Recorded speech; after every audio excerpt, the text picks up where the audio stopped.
Le territoire du Royaume-Uni est un ensemble de plus de 4000 îles. Pour protéger ces précieux rivages, communiquer avec le reste du monde et nourrir une population grandissante, les habitants des îles britanniques sont devenus au fil des siècles les maîtres des mers.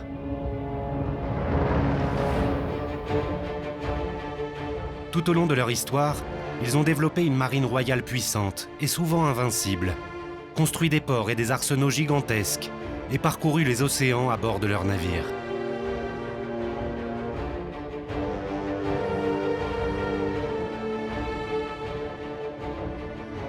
En survolant le Royaume-Uni aujourd'hui, on découvre les signes de ce riche héritage maritime et l'on comprend comment la mer a forgé le caractère du peuple britannique et inspiré son identité d'île-nation à la destinée unique.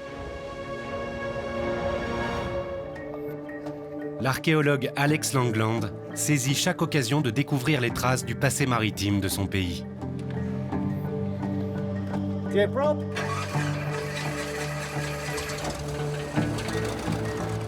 Aujourd'hui, en compagnie du pilote Mike Roberts, il se dirige vers le sud du pays pour un nouveau voyage depuis le ciel.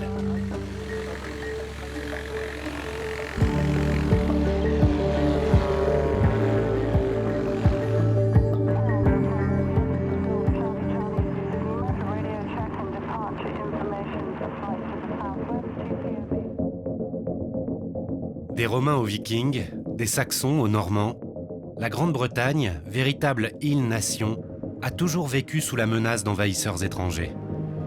Les premiers navires britanniques connus sont de simples embarcations en bois. Mais au fil des siècles, pour lutter contre les invasions, les techniques de construction se perfectionnent et les navires deviennent de plus en plus sophistiqués. Au début du IXe siècle, les voiles commencent à remplacer les rames. Et en 882, Alfred le Grand remporte l'une des premières batailles navales connues sur 4 navires vikings. Les batailles sont nombreuses pendant la période normande, mais ce n'est que vers la fin du XVe siècle, sous Henri VII, que les navires sont équipés de canons, posant les bases de la création d'une marine royale. Au XVe et XVIe siècle, les Britanniques sont à la recherche de nouveaux territoires et de nouveaux marchés au-delà de leurs îles, jetant ainsi les bases d'un empire à l'échelle mondiale. Pour protéger ces nouvelles terres, et écarter les constantes menaces qui pèsent sur leurs côtes, la marine royale s'enrichit de vaisseaux de guerre de plus en plus grands et de plus en plus perfectionnés. Actuellement, nous survolons la Nouvelle Forêt. Au sud de l'Angleterre, il n'y a pas beaucoup d'arbres, mais plutôt de vastes étendues de bruyères. On imagine que c'est à cause de tout le bois qui a été utilisé ici pour construire des navires pendant la période médiévale, afin de défendre les côtes contre les Français et les Espagnols. C'était la source immédiate de bois pour ces bateaux. Le bois est transporté par les rivières jusqu'aux chantiers navals, de plus en plus nombreux le long des côtes britanniques, et dans des villes comme Harwich, Plymouth ou Sheerness. Le plus important de ces nouveaux arsenaux se situe à 100 km au sud-ouest de Londres. C'est Portsmouth, qui abrite encore aujourd'hui la marine royale britannique. C'est un point de vue fantastique, à partir duquel nous voyons Portsmouth. Vous voyez ici le littoral qui serpente. Mais derrière ce littoral, il y a ces ports naturels comme celui de Portsmouth, qui est l'un des plus profonds ports naturels du monde. C'est l'endroit idéal pour installer votre flotte. C'est pour ces raisons que Portsmouth est devenu l'épicentre de l'histoire maritime anglaise. Ici, nous sommes à l'entrée, le point parfait pour défendre ce port. Portsmouth, l'entrée du port, c'est là que les rois ont décidé de construire leurs navires. Le chantier naval de Portsmouth a été créé en 1212 par le roi Jean sans Terre. Mais ce n'est qu'à partir de 1495, quand le roi Henri VII ordonne la création de la première cale sèche au monde, que le chantier devient le premier arsenal de la Royal Navy. Durant tout le XVIe siècle, de nombreux navires de guerre seront construits ici. Mais c'est vraiment à la fin du XVIIIe et au début du XIXe que Portsmouth devient ce qu'il est. À Portsmouth, la construction des navires cesse officiellement en 2013. Mais les 2/3 des navires de la Royal Navy sont encore aujourd'hui amarrés sur ces quais historiques. Malgré l'imposante présence des navires de guerre modernes, le HMS Victory, construit entre 1756 et 1763, est toujours un symbole de la puissance navale britannique.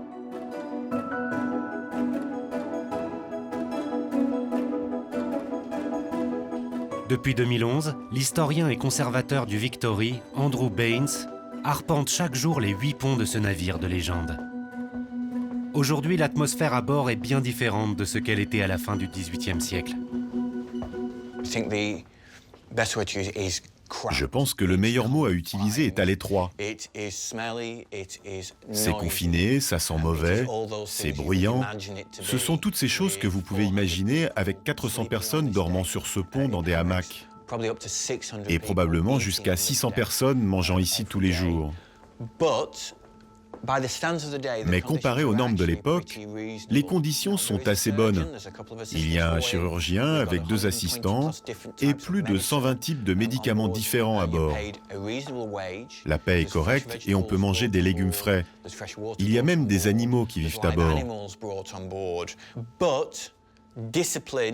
Mais la discipline est ferme et les punitions dépendent du type de capitaine que vous avez.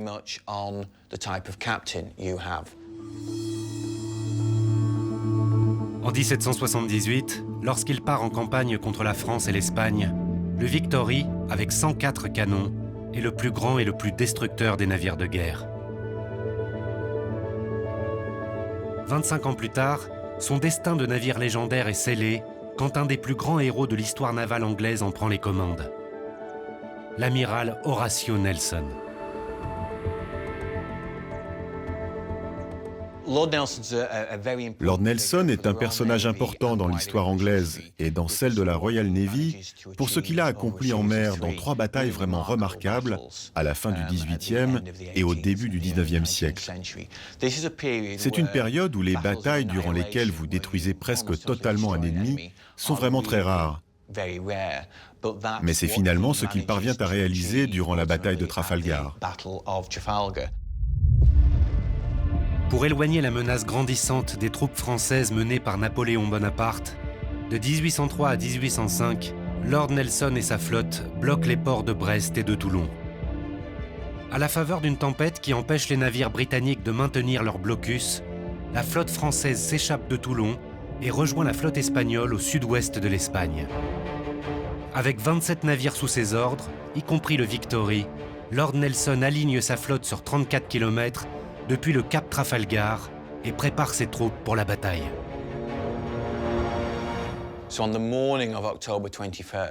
Le matin du 21 octobre, au lever du soleil, 33 vaisseaux ennemis sont alignés sur 5 milles de long, à environ 10 milles du HMS Victory. Nelson décide qu'au lieu de placer ses bateaux en une seule ligne droite, parallèle à l'ennemi comme c'est l'habitude, il va séparer sa flotte en 2 et naviguer droit vers la ligne ennemie pour la diviser en 3 groupes. Il appelle ça une partie de pêle-mêle.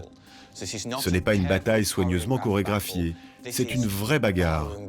Et on pourrait la résumer par la puissance des muscles, la vitesse à laquelle vous pouvez tirer et la taille de vos canons. S'il y a un domaine où la Royal Navy a l'avantage, c'est celui-là, et Nelson veut l'exploiter.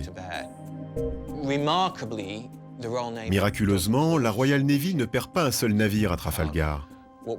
Ce que nous perdons, c'est le commandant en chef, l'amiral Nelson. Il est touché par une balle de mousquet tirée depuis le gréement du navire français, le Redoutable. Mortellement blessé, il tombe sur le pont et est emmené plus bas, par ici, sur le pont arrière du HMS Victory. En sécurité sous la ligne de flottaison, il est placé contre le genou du navire. Et c'est là que Lord Nelson rend son dernier soupir.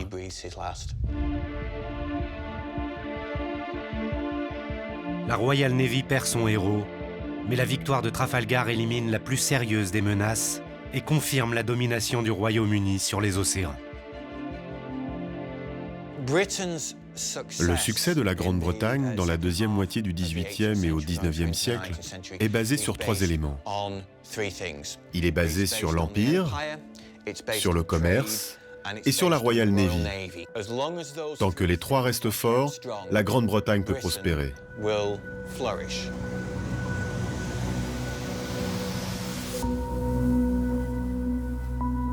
Sans rival sur les océans, le royaume prospère. La Grande-Bretagne étend son empire durant tout le 19e siècle, rassemblant près de 400 millions de personnes sous le drapeau de l'Union Jack et créant de nouvelles routes commerciales à travers toute la planète.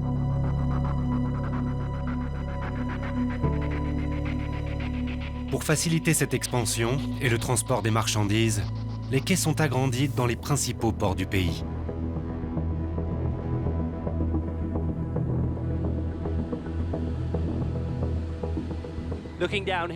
En regardant ici, on voit le port de Southampton, l'un des ports les plus importants de la côte sud de la Grande-Bretagne depuis la période médiévale jusqu'au XXe siècle. Et vous pouvez voir le port à conteneurs moderne, là, qui s'est développé au cours des 50 dernières années. Le succès de Southampton est construit sur la double marée haute. C'est une bizarrerie de la nature. Cette double marée prolonge la durée pendant laquelle les navires à fort tirant d'eau peuvent mouiller dans le port.